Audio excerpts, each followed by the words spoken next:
সম্মানিত হাজিরিন বাবা আমার, নবী আমার বলেন, হযরত আলী রাদিয়াল্লাহু তাআলা আনহু থেকে হাদিসে মুবারক, নবী আমার বলেছেন, যখন তোমাদের সামনে লাইলাতুল বারাত নিসফে বিন শাবান চলে আসবে, তখন তোমরা ফাকুমু লাইলাহা, রাতের বেলাতে তোমরা আল্লাহর ইবাদত করবে, বندگی করবে, ওয়াসুমু নাহারাহা, দিনের বেলায় রোজা পালন করবে।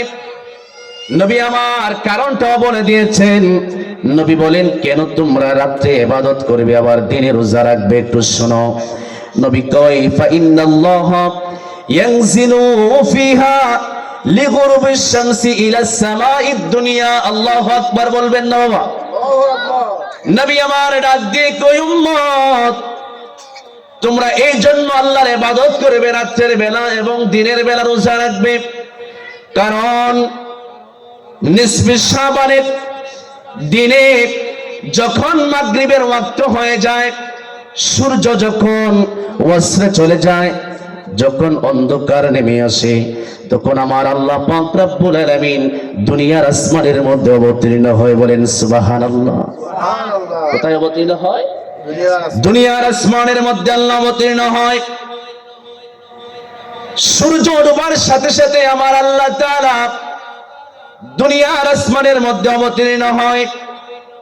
দুনিয়ার আসমানের মধ্যে সে আমার আল্লাহ তাআলা বান্দার মাথার মধ্যে রহমতের হাত বুলায়া দেয়, আর নাম ধরে ধরে আল্লাহ তাআলা ডাকতে থাকে। কেমন ভাবে ডাকে দেখেন। আমার আল্লাহ তাআলা কয়, ফায়াকুলু আলা মিন মুস্তাগফিরিন লি ফাগফিরা লাহু। আল্লাহু আকবার কোন। আমার আল্লাহ তাআলা কয়, এ কে আছো রে গুনাহগারের দল, কে আছো গুনাহ করতে করতে জীবনটাকে অতিষ্ঠ করে ফেলেছো, গুনাহের সাগরে হাবুডুবু খাইতেছো? কে আছো রে গুনাহ করতে করতে জীবনটারে তোমরা একেবারে নষ্ট করে ফেলেছো? তোমরা আমি আল্লাহর দ্বারে মাফ চাও, ফাগফার লাহু, আমি তোমাদেরকে মাফ করে দিব। আল্লাহু আকবার বলে।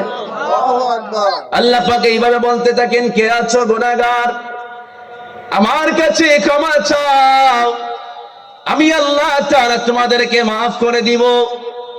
কে আছো রে গুনাহগার, আমি আল্লাহর দ্বারে গুনার জন্য মাফ চাও, আমি গুনাহ মাফ করে দিব।